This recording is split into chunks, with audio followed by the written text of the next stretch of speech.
ऐसे आराम है, ऐसे क्या कितना बजा बीच में रखो, बीच में नहीं जा रहे भाई, उसको बता दीजिए ना कि अब चल रहे हैं, हम खड़े ही ऊपर रहते तो चल रहे हैं, तीनों निकल जाती है।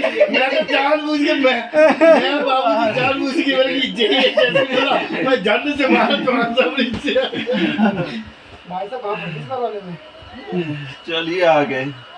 हो गया शायद हो गया।